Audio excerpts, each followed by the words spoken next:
Hello, everybody, and welcome to this CloudMaker talk from Skill Me Up Academy. Today, Shannon Keene and I are going to be talking about security best practices for Azure and hybrid infrastructures.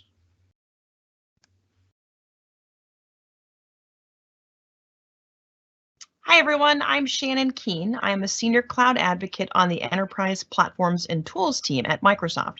I spend a lot of my time working with the broader community to get folks comfortable with what a digital transformation looks like. And that's everything from your platform of choice to the way in which that you embrace the cloud from a security perspective, from an identity perspective, etc. And so, these are ways to reach me in the event that you want to connect after this talk. So I'm very active on Twitter. That's my personal email account. And then that's my LinkedIn handle as well.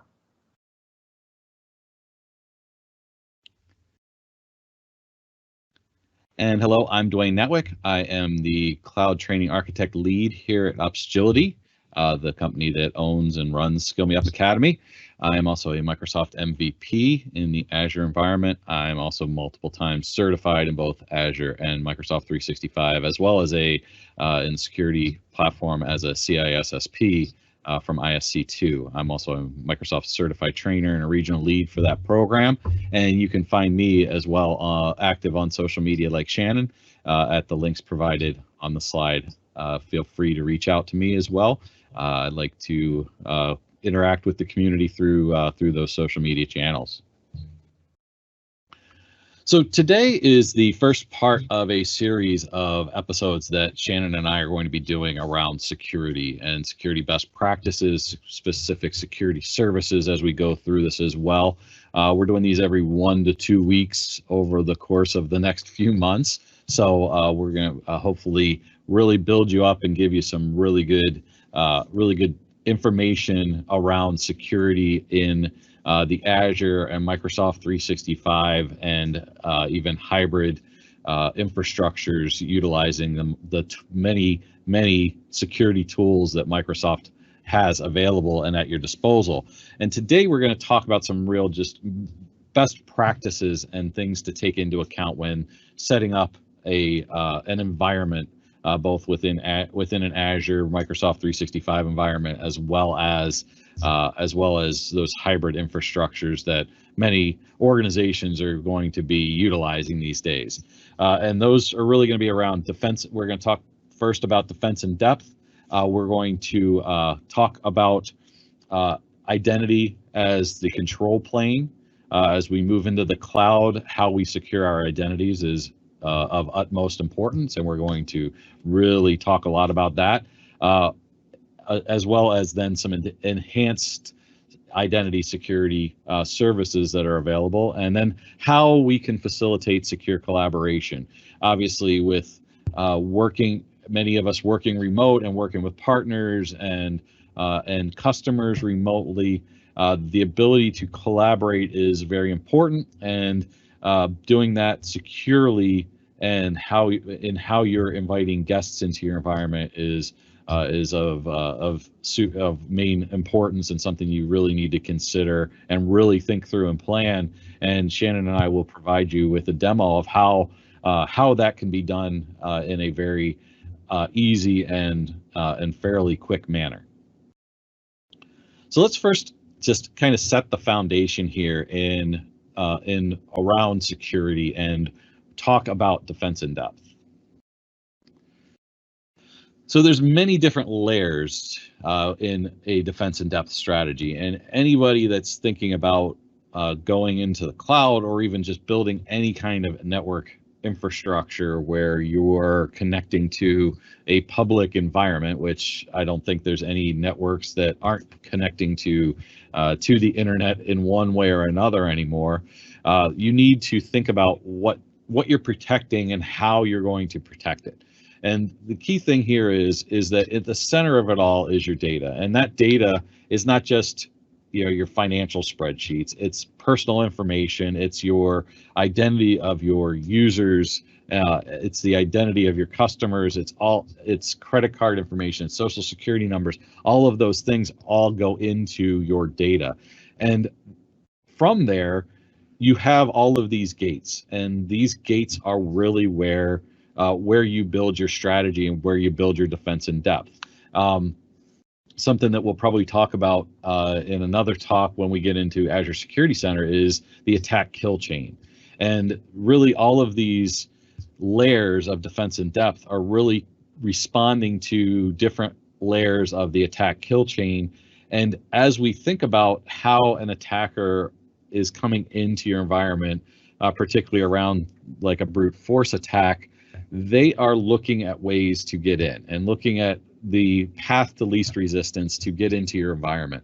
And they're going to start really in trying to infiltrate from a physical security level. Now, when you move into the cloud, that's really handled by Microsoft, because they're the ones that are holding the building and the building security and sign in and sign out sheets and all of that. And they take the responsibility of that within the cloud environment. But you have to think about this in terms of your own data center as well, and how you're putting in video surveillance, how you're locking your data center down, how you're auditing who accesses the data center, and all of those things. The next is then identity and access, which we're going to talk a lot about here in a moment throughout this talk, and how we secure our identities, how we secure and maintain the level of access, utilizing the principle of least privilege, so that users are only gaining access to what they need to have access to perform their daily job duties,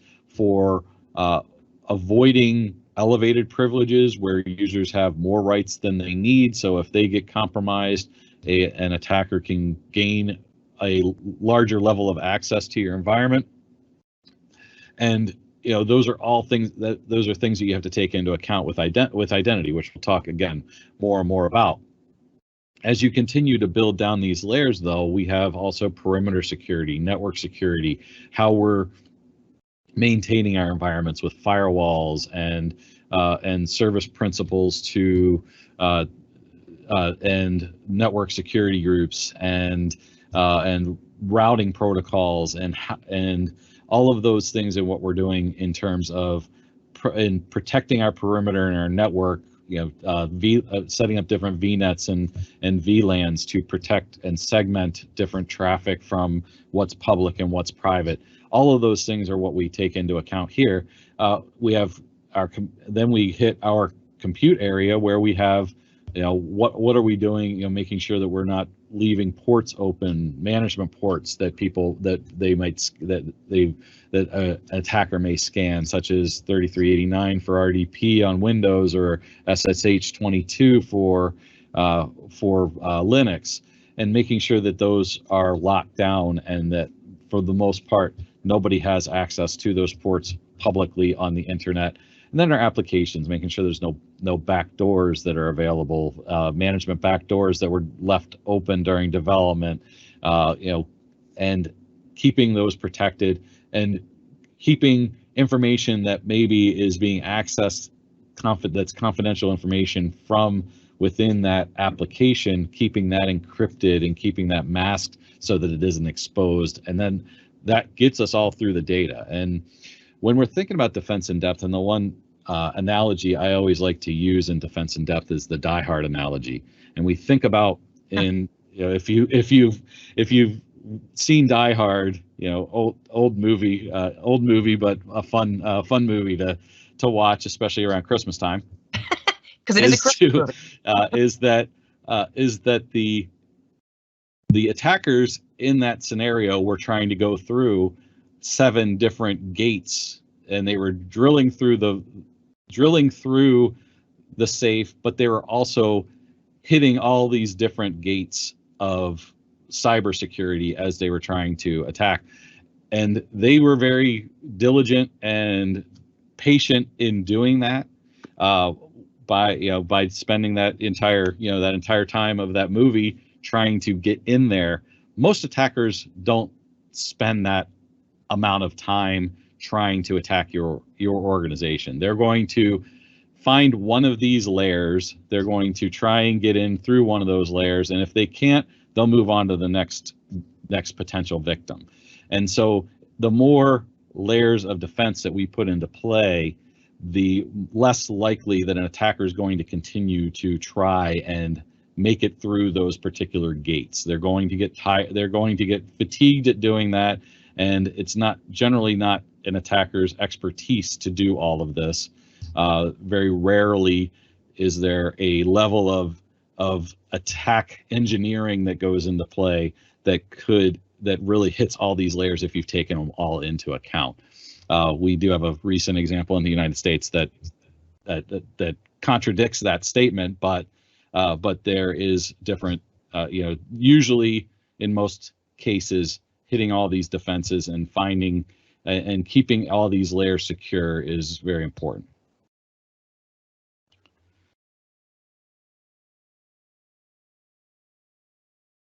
So now that I have rambled on about defense in depth, let's get around the identity piece of things and how identity takes place. Sure. And Shannon, I'll hand it over to you for that. Sounds good. So as you saw in that visual, identity is the new control plane. Think of identity as your new security boundary. You still have this concept of network perimeter as well. But when you think about it, how do you get into your Azure environment? You get into your Azure environment first by authenticating. So identity is one of those things that you need a strong, protected single identity kind of at the center of your business. As you move to the cloud, identity becomes that new control plane and the new perimeter. So, when you think about the actual concept here, switching from network perimeters to identity perimeters, you gain access to a lot of new feature-rich capabilities. You get access to think through, pass through authentication. You can do password hash sync. You can use ADFS. You can bring a number of different tooling to allow yourself to get into an environment or allow your users to get into an environment. There's interesting controls that Azure Active Directory provides for your identity, just to think through how you get your users into and out of the actual environments as they stand, right? So, we've got a lot of APIs, we've got a number of SDKs and libraries to help you build out solutions so that really you can lean on Azure Active Directory as your identity platform of choice, right? It really becomes a conversation piece where it bolts onto just about everything. You can have Azure Active Directory be your IDP, or you can actually have a different provider do it, but you may need Azure Active Directory components to think through that full authorization cycle because it's authentication and authorization. So let's talk a little bit here about Azure Active Directory. So it was really built to be the best cloud identity service for customers. That's what we think and believe. And I think you'll see a number of customers tend to gravitate toward Azure Active Directory, even if they aren't using Azure all in. So, your cloud identity really should empower employees to connect to all their apps while gaining a unified management and control of your cloud-based assets. You can extend access to resources beyond your own users, so you can enable them to securely collaborate, which we'll talk through, with partners and customers. This also lowers the IT overhead. It makes all of the strategic moves within your IT org a little less taxing on the administration side. So Azure Active Directory has components that you can do self-service on your password reset. You can identify any risky sign-ins and you can take remediation. There's some really nifty things that you can actually empower your users to do versus having to call you and say, hey, I need my password reset. So security is at the heart of Azure Active Directory.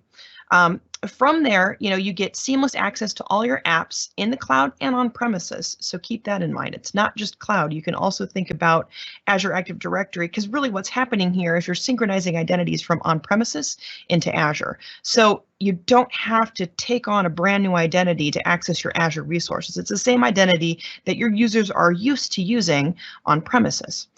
You can manage access to cloud and on-premises resources in a unified way, single pane of glass. I think that's what everybody wants, especially as these environments continue to sprawl and become bigger and bigger and larger and larger.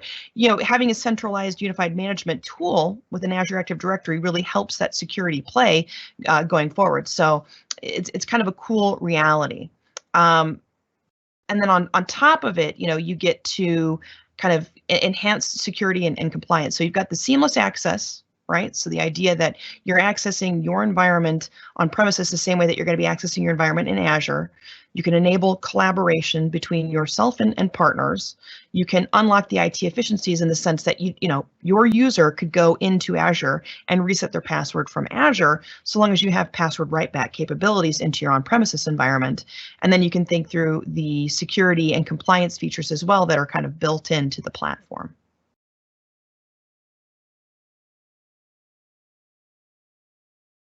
So this really takes into consideration where we are right now, right?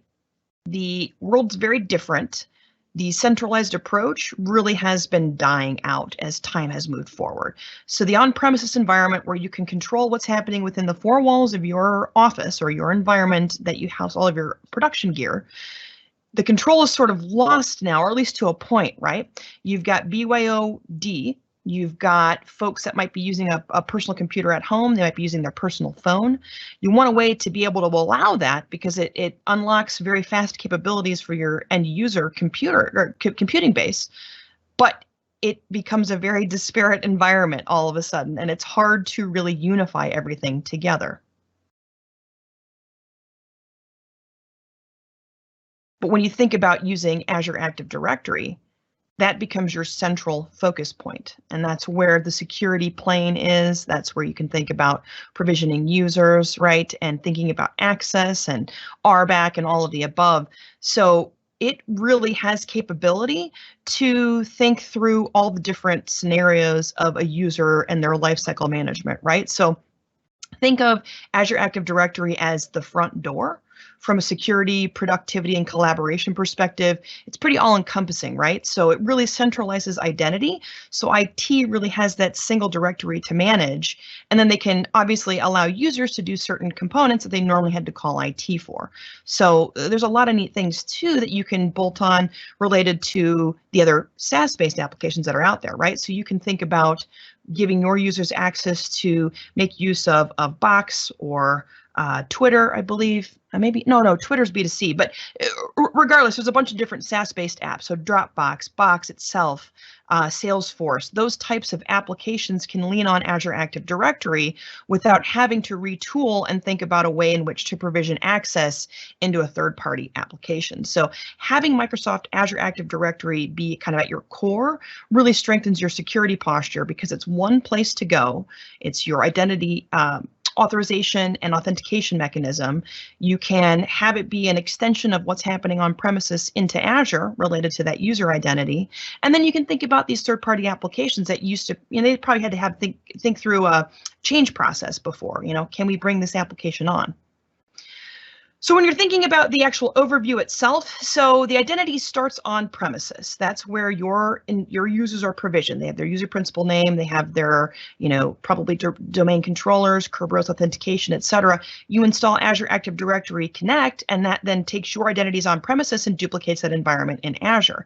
And you can think through a number of different ways related to authentication, right? You can have pass-through hashing, which provides the access of the password hash arriving in Azure, so it's the same password. You can also think about federation, where the actual authorization happens on premises, but the actual authentication essentially happens in Azure. It gets initiated in Azure, or even any of the third-party environments, let's be honest, right? So that's kind of a cool reality. And then there's also this seamless sign-on or pass-through authentication as well. Those are some of the other features where you can think through maybe not having that robust ADFS environment, but you still have the same capabilities of federated identity. And then, we had talked through some of the different IDPs that are out there. So Ping, Facebook, Twitter, Azure Active Directory helps you gain access into that environment without having to go create a brand new user account that you have to now then manage, especially if you're using it for corporate work. You can collaborate with your partners and your customers pretty effectively, and you can, think through other clouds, so SAP, Google, Office 365, etc. And it really enables you to think through a bring your own device mentality as well. So there's a lot of nifty things that Azure Active Directory brings into an environment that really strengthens your environment. It provides one spot to kind of go to in terms of administration and management. And then you think about unlocking all of these new features and capabilities, and you gain a lot of extra functionality, whereas you may not have had that before because you used to live in the on-premises world, right? Where you'd only really bring on a third-party vendor if they might initiate a VPN to you. You don't have to think about that the same way because the identity is the new control plane and your new security perimeter.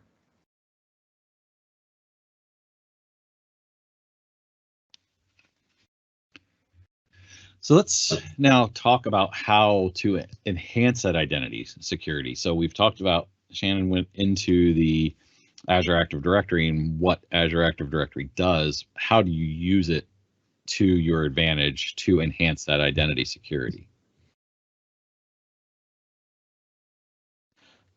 So within the Microsoft security ecosystem, we have, and we were talking about identity and access management. We have, Azure Active Directory is essentially that key point there for identity and access management. But there are also other security pieces that Microsoft has at your disposal. Threat protection with Microsoft Azure Defender, the whole Defender series of services provide a very large layer of a very rich level of services for data protection, for sensitivity protection, for legal retention purposes. All of that fall into that threat protection and information protection area where we can now avoid attacks. Microsoft has a large amount of their cognitive services and machine learning capabilities built into threat protection, built into their threat database that can be utilized on a global scale with any organization. And then information protection to protect you from confidential information being exposed. I mentioned data masking in terms of applications and databases, and also just avoiding the sharing of that information from your users with policies for Exchange email, for OneDrive and SharePoint that mask that information and avoid or at least warn users that, hey, this email contains confidential information. We should encrypt it or we shouldn't send it at all. Having all of those pieces within the environment, within your environment, and within your defense and depth strategy are extremely important. And then cloud security.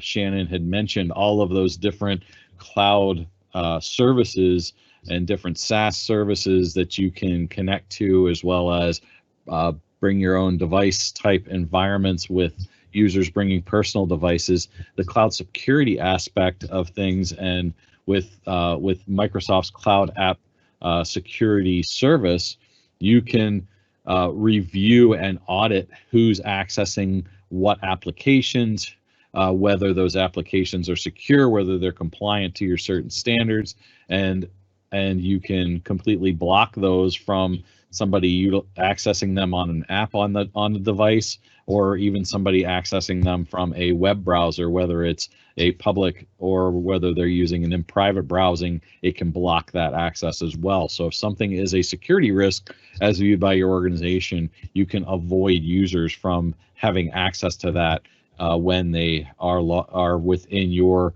corporate environment, within your logged in within your corporate credentials to protect from particular data exposures from taking place. And we're going to talk a lot about, as we talk about identity, it's important to talk about how now we're securing our identity as well.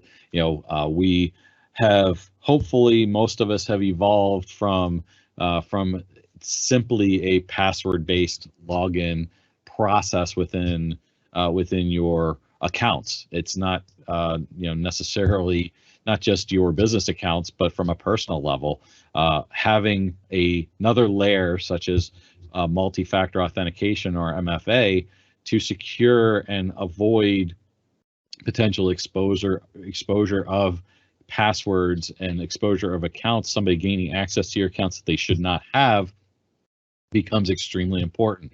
And we can utilize multi-factor authentication in various ways. We can push approval to your smartwatch or your phone, a SMS text that's texting you a code getting a voice call, an OAuth token, or an OAuth code that's in an Authenticator app are all ways to get that second factor. And a good example of why this is important, not just at a professional level, but at a personal level, is as I was telling Shannon before we got on live today, was last week I spent a good portion of my Thursday night last week recovering my son's email account, his Outlook, his Microsoft account, and his Fortnite account, which from them gaining access to those email accounts, an attacker got into his Fortnite and actually stole his account. So we had to go through and contact support, and we were able to verify that we were who we said we were, got his account back, and we made sure that by the end of that night, I had set up OAuth authentication for all of his accounts to avoid this happening again, and to make sure that nobody, unless they got a hold of that phone that's in our house, that was not going to happen again. And so and if anybody has kids that have any of those types of applications, or if you play any of those types of games, there's generally hundreds of dollars that's invested in those games, even though they're free to start. They're generally buying a lot of cyber items that he had gotten taken from him. So it was generally, it was a cyber theft, and hopefully they went after the support, found that person that did this, and is eliminating them from the environment. But thankfully, he did get all of his stuff back, and now everything is on OAuth authentication on the Microsoft Authenticator app with MFA. So if somebody did come in and compromise his password again, there's no way that they're going to get in there. Yeah.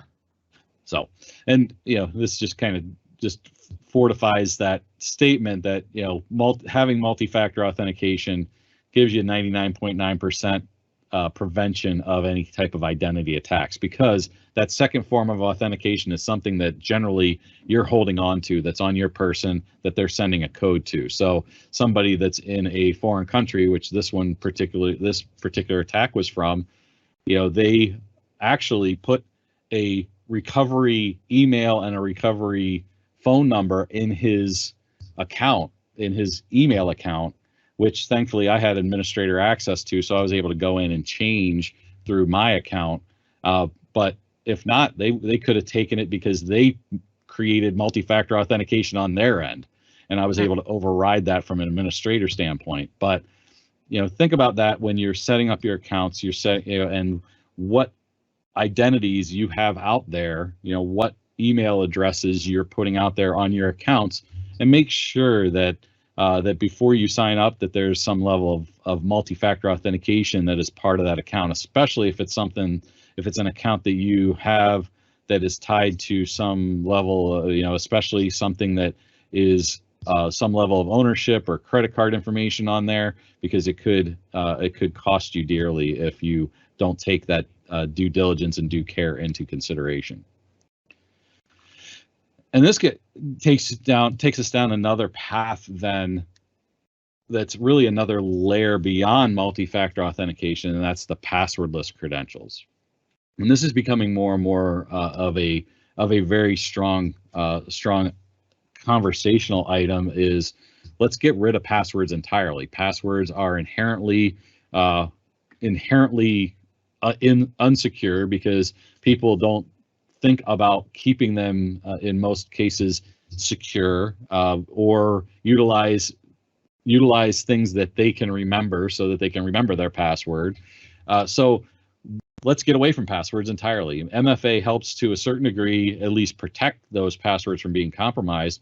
But if we get to passwordless environments and utilizing the Microsoft Authenticator app, or some sort of key type environment, or even just biometrics such as Windows Hello or Face ID on your iPhone, utilizing those things as passwordless, there's no way that somebody can compromise it. They can, you have a pin to override it if necessary, but in most cases, it's you that these mechanisms are utilizing to verify you are who you are. So it becomes much more secure because now we're getting at the biometric level and really now taking into account that it's something that is your person rather than something that's on your person or something that you remember.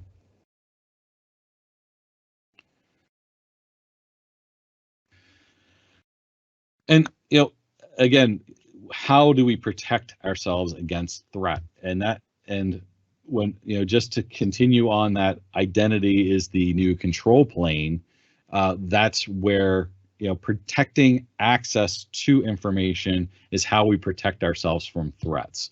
And it's utilized with cloud intelligence. As I mentioned, Microsoft's threat database is huge. It's worldwide. That they have, I think it was like 2,000 cyber threat engineers or something of that in that regard worldwide that are looking for threats, that are analyzing threats and putting things into that database. And so all that intelligence goes into what's protecting your environment when you're in the Microsoft environment, where it's dynamic protection, it's real time. When we mentioned cloud app security and the identity access, this is real time, and you are authenticating real time, and you are providing then the information that is needed to get you on. We'll talk about some other things like privileged identity management that is time-based access that expires in an amount of time as well. And then there's the machine learning piece. As I mentioned before, Microsoft has their machine learning capabilities built into all of their threat protection and their intelligence processes, so that it learns behaviors and learns habits of users, so that it can identify when when there's a particular anomaly that takes place around that user's usage, where they sign in from Michigan 99% of the time, and all of a sudden they've signed in this morning in Michigan, and 15 minutes later they're signing in from Europe. And understanding that impossible travel is not going to take, and that's generally not going to take place. Now, me signing in from Michigan and then potentially a sign in from Chicago could happen if it's being bounced off a server in Chicago. It's still in the Midwest, so it could that's feasible, but it still might flag it as a potential risk as well. And that learning process and may require me then to utilize something like a multi-factor authentication to just verify I am who I say I am. And that level of zero trust around my identity is extremely important. And the machine learning capabilities within the Microsoft environment and within all of the threat protection services continues to find those capabilities and flag people that might be a potential user risk or potential sign-on risk to have them do some level of multi-factor verification of who they are. And I mentioned privileged identity management, and we'll demo this and show this a little bit here in a little bit. But privileged identity management goes along that zero trust factoring and thinking about, okay, I'm not going to trust that you are who you say you are. I'm going to ask you to authenticate yourself with multi-factor authentication, and then I'm only going to give you the administrative rights that you need for when you need them. And then they're going to go dormant again until you need them again. And you're going to have to request that access, and somebody's going to have to approve that access before you have that access. And then you're going to only have it for a short amount of time. And what this does is it reduces the time that attack surface is essentially open for somebody to get those administrative rights. If they happen to find that window and compromise that person's identity, yeah, okay, they could possibly get in. But the nice thing is that it's auditable, and you can get in and review that access, and you can very easily remove that access very quickly if anomalous behavior takes place as well. And this all is built into the administrative roles within role-based access policies for users, and how and what level of rights that they have. And again, we should still continue to use principal of least privilege. We shouldn't provide privileged identity management for a bunch of global admins. We should be very specific in terms of what those administrator rights are, but also make them time-based and as needed, rather than making them permanently enabled.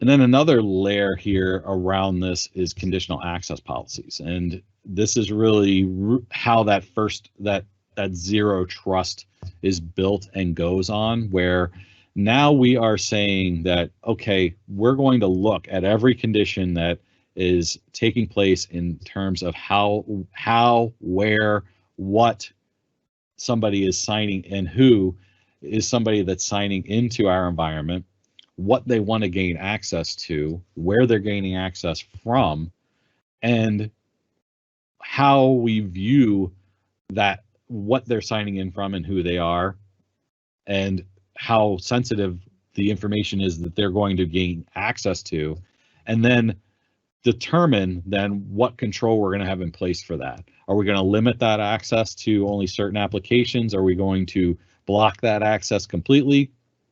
Are they, a global, administrator type user where we might just allow them through because we know that they have already gone through and already have in their basic logins a level of verification with zero trust or with MFA or some level of passwordless authentication that we know that they're not a risky user? Or are we going to require them to utilize multi-factor authentication again? Or are we going to force them to reset their password and then also use multi-factor authentication? Are we going to require them to agree to terms of use policies for specific applications if necessary? All of these things can be factored into this conditional access policy in one way or another, and you can have different conditional access policies based on different applications, different types of devices, and different locations where we have, potentially, a corporate network situation where we might bypass some of these access policies if they're actually on our corporate IP addresses and things of that nature. So conditional access is an extremely powerful tool that can help you and utilize all of the tools and all of the information that is being collected by Microsoft within the activity of devices and users and their application access, and what we're going to do to make sure that they are who they say they are before they're given access to that information.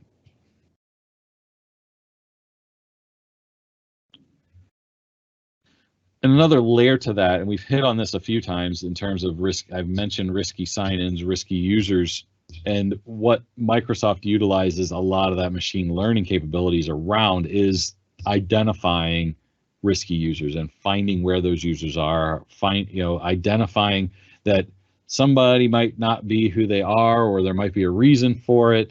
Very, different things like, okay, we may believe that a user's credentials may have been leaked, or that they're signing in from an IP address that we don't recognize. It's not their home. It's not typically what their home address has been, IP address has been. It's not the office IP address. What's going on? I've mentioned the impossible travel example, that they went to an atypical location. All of a sudden they're signing in from Japan, and they've never signed in from Japan before. So what are we going to do there? And that's really, then these risky sign-ins and this auditing that's taking place can be factored into the conditional access policy. And when a user is at one of these like medium or high levels, we then factor in and make them do some other level of authentication, such as MFA or changing their password and things of that nature. And this all is part of that identity protection piece.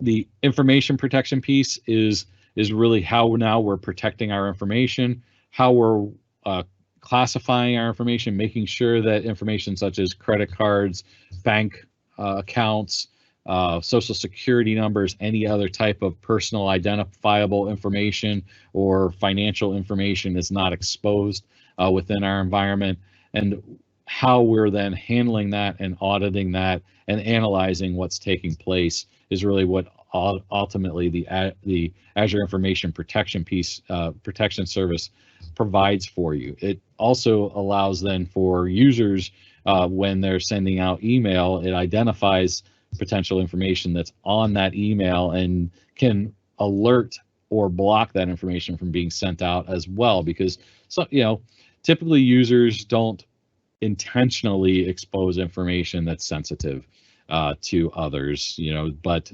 sometimes it doesn't register, or they don't think about what might happen if they send out that information. And so Azure Information Protection helps to avoid that information from accidentally being leaked to the wrong individuals. And then access reviews, when we talk about like privileged access and having users have those rights and capabilities, we think about access reviews as well as around guest accounts. And if we've invited somebody into our environment, making sure that we're reviewing and making sure and understanding that whether they still need rights or not, and putting in place how long and a time frame that is finite rather than open-ended, and reviewing that and understanding that, okay, this project needs this vendor or this partner or this customer to have access to our environment, to our SharePoint, and we're giving them guest access to our Azure Active Directory. But when this project's over, we want to remove their access. And projects tend to they generally have an end date, but those end dates sometimes you might finish early, you might finish later. Putting some level of access review at the end of that project to make sure that we're not leaving somebody on our tenant and on our environment past when they necessarily need to, and then getting them removed or getting them extended if that is necessary. All right, Shannon, I think I will turn it back to you here to talk about that collaboration, now that I think I've set the stage for you there, talking about access reviews. So right, let you have it. Yeah, so when you think about Azure Active Directory, it's your identity provider, right? So you can bring about a way to collaborate with folks at different companies, right? I think that's really key here. You don't have to create accounts in your Active Directory for a different person, because that's a different level of administration, right? You could just initiate an invitation over to somebody in a different environment, have them come into your Azure environment, access what they need to, because it's kind of like a stub in your Azure Active Directory environment. And then you can think about them leaning on their management chain related to identity provisioning and lifecycle management. It's kind of a nice reality. And you can even go so far as to require certain things when you invite that person in. You can require MFA. You can force conditional access on those accounts. So it's not like if you invite somebody in, they're sort of rogue. No, they're still bound by the same security principles that you yourself have created within your company. So you can, think through that secure collaboration. You can, when you think about sign in and sign up, there's two different flavors of this, right? There's a B2B or a business to business invitation, and a B2C, which I believe is business to consumer. Business to consumer, you have capability of allowing somebody to sign in, and you can bring about branding. B2B is a little bit more business to business. So if I were to, extend an invitation to somebody in a different Azure Active Directory tenant, they're going to get an email and they'll be able to join. Whereas B2C is more of a, you go to this specific portal, it's got branding, so you know that you're signing into an environment that, is something that I have created for you specifically. But then that whole experience is a little bit different because it's still leaning on Azure Active Directory as an identity provider, but it's sort of a little separate too, because it's something where you can think about leaning on social identities to authenticate. So you can lean on Facebook, you can lean on Twitter, right? So there are ways to think about collaborating with folks, and they don't always have to have Azure Active Directory. I think that's kind of cool too. So let's talk a little bit about B2C, right? So this is the identity management service that enables you to customize and control how customers sign up, sign in, and manage their profiles when using your applications. So this includes applications that might show up on iOS, Android, .NET, etc. They enable specific actions of authentication and authorization while also practicing security principles within those customer identities at the same time. So you can configure an application registered in Azure Active Directory B2C to perform a variety of different identity management actions. So you can think about enabling a customer to sign up to use your registered application. You can enable a signed up customer to start using that application, right? You can enable a signed up customer to edit their profile, to enable multi-factor authentication in your application, which is kind of a cool reality. You can enable customers to sign up and sign in with specific identity providers. Doesn't have to be Azure Active Directory. You can grant access from your application to APIs through API Management Gateway, which is really kind of cool if you're thinking about extending what you're doing and you're providing a way to access certain APIs that you publish, but they still have to authenticate in order to get access to them too. You can customize the look and feel, which is something you don't necessarily do with B2B because you are initiating an invitation to somebody who also has an Azure Active Directory instance. And then you can manage the single sign-on sessions for your application as well. So that identity lifecycle management can follow very similarly to what you use inside of your production environment, but it may be something where customers are making use of an application that you have provisioned or maintained or built, sort of maybe kind of from the ground up. When we're thinking about B2B, it's a little bit different. So it's a business-to-business collaboration where you're using Azure Active Directory to work safely and securely with users from any other organization, whether it be small or large. So I have a personal Azure Active Directory tenant. I also am a part of Microsoft's Azure Active Directory tenant.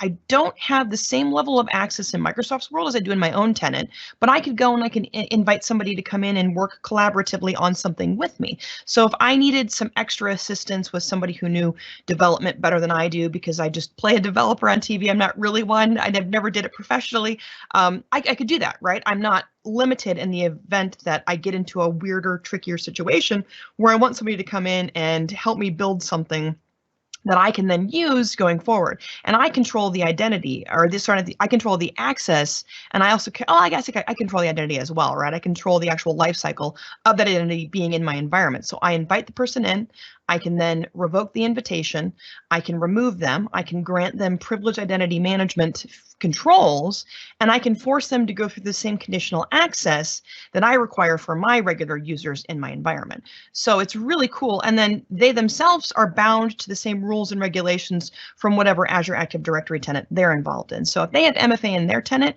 great. I can also force MFA when they access my environment as well.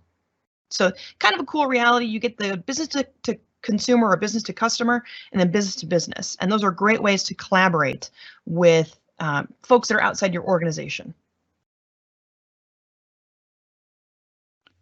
I think we were going to show a little bit about how that might work, right? Yeah, so let's, I'll show conditional access and then we'll see where we're at on time. Do we have capacity to go past the hour? I know that. Yeah, we can. Okay, all right. So I think that would be, I think that's the only thing, because I think the privileged identity management and the B2C components might take a little bit of minutes, a couple minutes here. So I will first start out. You sure I want to share? I'm sure I want to share. All right, let me find the screen. So this is my Azure Active Directory environment, and it's my own personal tenant, right? I moved everything to Azure Active Directory a number of years ago when I was doing a lot of Office 365 migrations. I've since kind of stopped doing that regularly, but this is still helpful, right? Because Azure Active Directory is still involved in Azure. I was telling Dwayne this right before I came on. So I was looking through this because I haven't been on here for a bit, and I looked at the sign-ins. Okay, give it a second here. Actually, I'm going to switch it to the last month, and that's when I noticed some stuff. And it forced me to put some conditional access policies in. Okay, so we're seeing this is all me, right? And then this is my Microsoft alias. When you come down here to load more, you're seeing a lot of success. Interrupted is I may have done something else and I just didn't authorize the connection. So let's come down here to some of these failures, right? So all of a sudden I noticed there were a bunch of failures from kind of all over the world. And I thought to myself, wow, I know this is my personal tenant, but I didn't realize this was even happening because I hadn't done monitoring for the environment. I think the last time I checked on this was not quite a full year ago, but I have MFA applied to my account, like I enforce it. But then it was one of those things where I was like, gosh, we need to start figuring out better ways to manage this. So when you take a look at these, that's not a good one. Let me see if I can, yeah, IMAP 4, that's a legacy protocol. So they're using something to get in from nowhere near me, right? Same thing here as well, right? IMAP 4. So it got me thinking about some of the conditional access policies. So I thought this would be kind of fun to talk through. So I have a couple of conditional access. So again, I'm probably moving in here very quickly. At the very end of your manage section, you've got a security section. And this is where you do a lot of your security-based components, right? This is where you do your MFA components, your authentication mechanisms. This is where you can report on your risky users, risky sign-ins, risk detections, etc.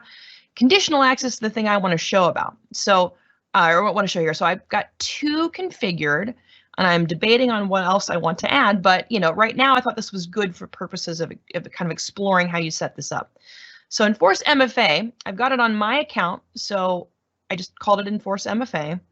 It's on my specific account down here, right? But you can do all guests and users. Now, if you do this, it's going to indicate you may want to make sure that, or if you move it to all users, make sure that, yeah, you don't lock yourself out, right? So I'm not going to hit OK or anything. I'm just going to hit cancel. But the idea here is, you would specifically pick me, right? And this is all cloud apps. So anything where I'm accessing Azure, right? Doesn't have to be Office 365, or it doesn't have to be Azure specifically. It could be Office 365 as well. So you've got the idea here of being able to do that as well, right? You can think about all of the ways in which you access your cloud-based apps. This can be applied toward that. I don't have any conditions applied because I don't necessarily need that in this scenario. You can make sure that somebody's accessing it from an Android or an iOS or a Mac or Windows machine. Maybe you want to deny Mac, right? Because you don't want them to come in that way or whatever, right? There's a number of different ways you can think about it. You can also exclude certain devices. This is the user risk. So if somebody's accessing your environment some way, somehow, and they've got what's deemed as a high risk profile, they'll be denied, right? You can configure that. It's kind of cool. Locations, I don't have any locations configured because my environment at home is sitting inside of a personal Xfinity account. So my IP address that hits outbound is dynamic and it will periodically change.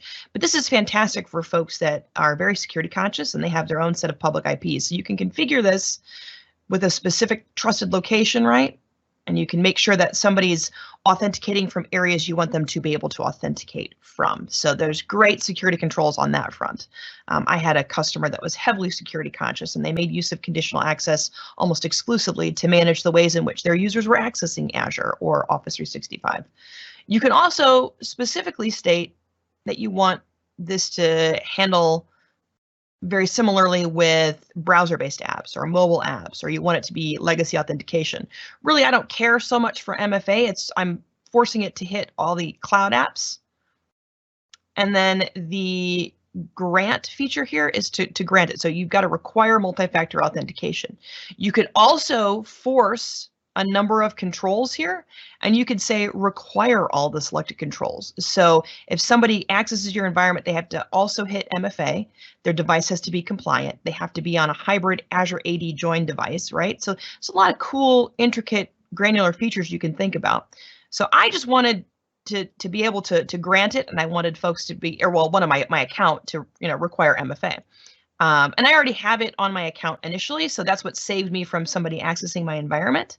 The other one here is blocking legacy authentication protocols. So this is applied to all users. So I've got a handful of active users on my account, and I also have some dummy accounts as well. I've got a lot of users in here that I've just developed over the years, and I've grabbed people's names from people I've worked with previously, and I created my own little hodgepodge Active Directory environment. So this is not necessarily, I probably should move this to all cloud apps. well, I will deal with that later. How about that? I'll leave this as is right now. But the condition selected here is I want these two pieces here. So Exchange Active Sync clients and other clients. I want this condition to hit those two. And then I want to block access, right? So I don't want them to even try and get in. And so that's why what you're seeing in terms of my sign-ins, it's all been successful in the last day, right? But I didn't even realize like a number of, this is just me moving around as well, but yeah, so I didn't realize that I had this even hitting my account until I was getting everything prepped. So, and then it's also too, you know, you can think about setting up your environment so it hits Log Analytics. I created a Log Analytics account. I'm going to go in here and create some interesting alerts just so that I know what's going on, because I didn't even know this was happening, because usually there's nothing happening in my environment. Turns out that's not the case anymore. So you've got folks who are constantly scanning environments is what it looks like these days.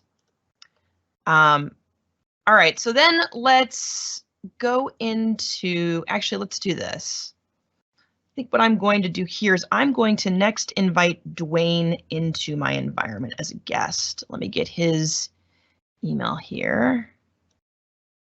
This way I'm going to copy it. New guest user. So I'm going to invite the user. This is his email address. And then I'll just do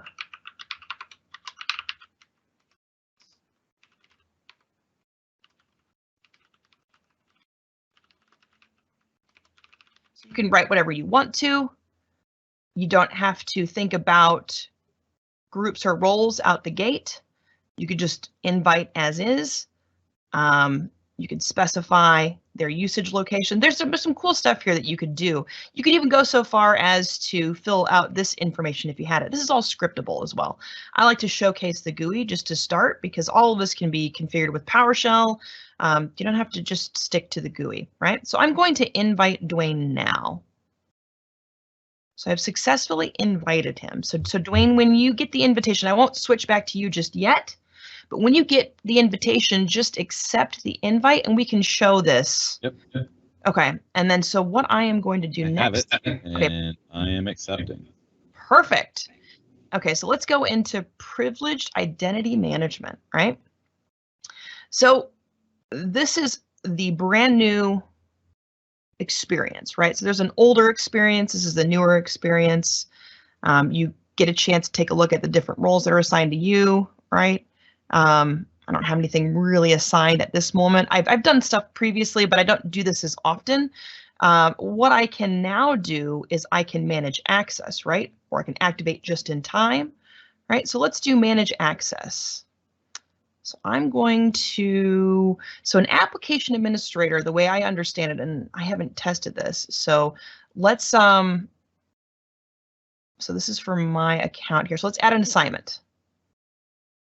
Let's add the member. Let's go in and find Dwayne. So Dwayne will be able to create a service principal. So a lot of folks want to have a good idea on who's creating service principals. They want this piece here to be more auditable, more controllable, because all of a sudden you might have a service principal sprawl and you want to avoid that because that's a lot of service principals you have to now manage. So you may want to think about controlling the ways in which folks can build and provision security principals or service principals. Okay, so I'm going to consider this an eligible assignment. I could also indicate he's permanently eligible. I could also just have it be active, right? So I'm going to have it be an eligible role. I can specify that it starts today and that it ends, let's see, I'll say it ends later today at, this is UTC time, so I'll do 12, and then that's got to be PM. This should work. Let's do this to be safe. And I'll specify. Oh, hang on. Yeah, I think it puts it a year in. That puts a year in advance to start. I think. Man, hang on. So 219. There we go. Assign. This is why I think a lot of folks wind up having those. So there we go. So Dwayne is now a user. He is eligible, right? I can remove it, I can update it, I can extend it. So that's kind of cool. That's what I get to see on my end. So Dwayne, let's do this. I will stop sharing. Let me find my screen I was at before. I will stop sharing, and then I'll have you share, and you can show the invitation email, and you can request this role, and then I'll flip back to mine, and I will approve it, and that'll kind of showcase the end-to-end thing. And that's where it gets kind of tough to demo. Like you need a couple of different accounts to demo this correctly. So let me, I'll stop sharing for now, and then Dwayne, I'll have you share. Yep.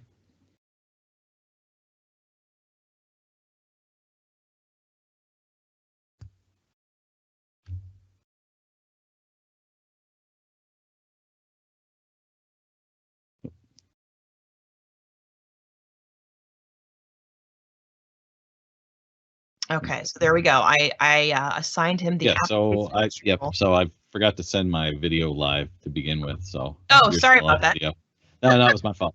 But you can see here I've got the role here that was provided to me for eligible. Now I can view or activate that role, and it's going to send me then into Shannon's environment. And you can see here now I have the application administrator role.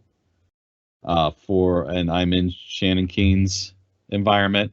And here now, if I click this activate button, I can now request for this to be activated. And I can say, and you can see this is a finite amount of time. I'm requesting activation, and it's for only 1 hour. If I'm going to request this, but I don't need it maybe for, maybe till this afternoon, I could actually request it for, a couple hours from now as well.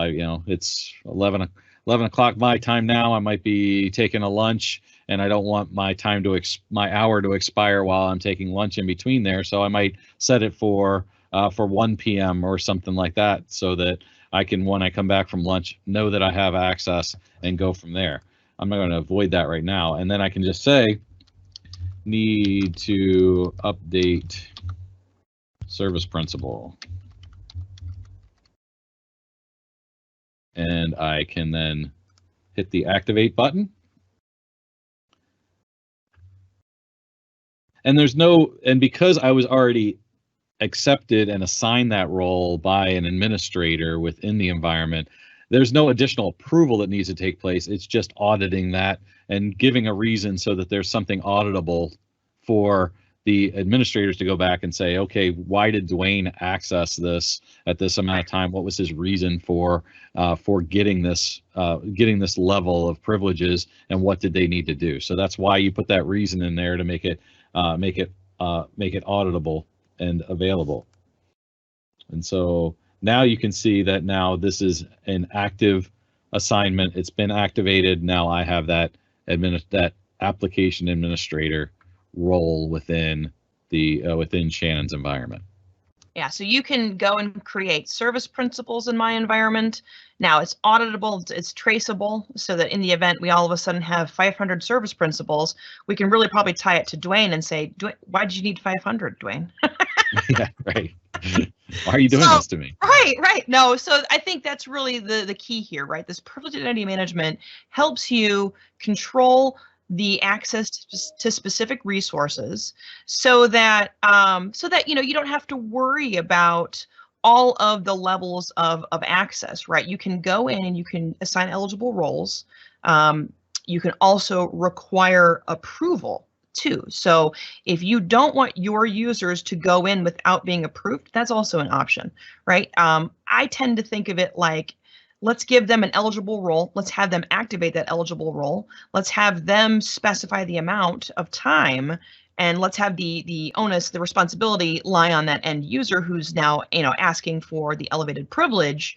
But I think the cool thing is too, if you needed that extra level of control, you could have that. It's just another administrative task that your IT department have to factor in, right? Approving that role. So it's all up to you in terms of the way in which you want to handle the workflow of your users, but there's lots of flexibility here related to this. And another thing too, you need the specific license SKU for this. So you either need Premium P2 or the E5 E5. security suite to do this.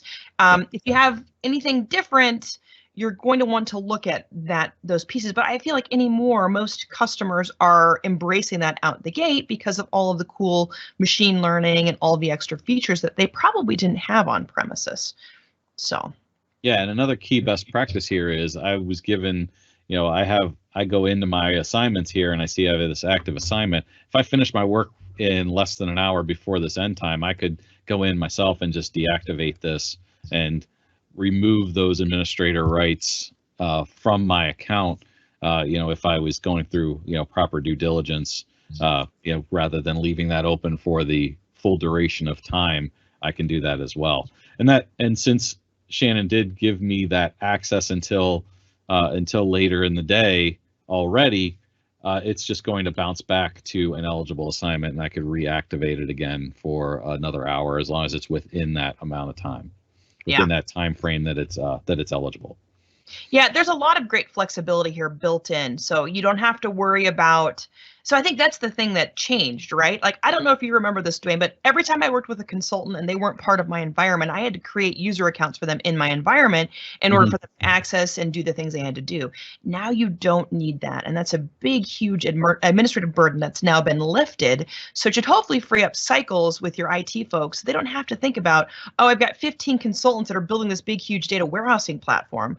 No, right. I can invite 15 people in. I can give them the same user flow that I've got for my actual users that are part of my company, and then they can use those roles within the parameters that have been defined based upon the task they're trying to achieve. So I think and they can give those licenses. And something else, when we're talking about licensing with the guest roles, it's a 5-to-1 ratio. So for every P2 or EMS E5 license you have, you can give 5 guests that privilege. A privileged license as well, without having to license them within your environment at all. Right. So so if you are already utilizing that for your internal users, you have 5 guest licenses essentially, where you can give those privileged roles if necessary. Yeah, which is a really neat feature, because I remember when this came about, I was trying to figure out, like, what would be the case when you'd invite somebody in? Would you have to get them licenses as well? And that's not the case. So I like that aspect. It really helps kind of strengthen the security posture when you invite somebody in, because you're inviting them in and you want them to behave the same way that your end users are behaving. But it's hard if you need an extra set of licenses to handle the stuff that your actual users in your environment function with. Yep, definitely. So I think that's all I had related to demoing and whatnot. And I knew it was going to take us a little bit over 10, so I'm glad it worked out. Or it's 10 my time. It's 11 after 11 your time. We're good. Yes. So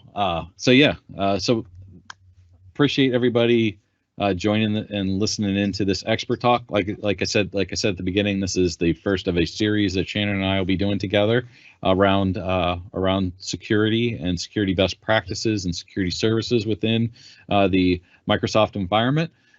So today we really hit hard defense in depth and identity, and hopefully everybody gained some very important knowledge and helpful knowledge around how to secure your identities and how important it is to secure your identities within this cloud ecosystem. So appreciate everybody's time today.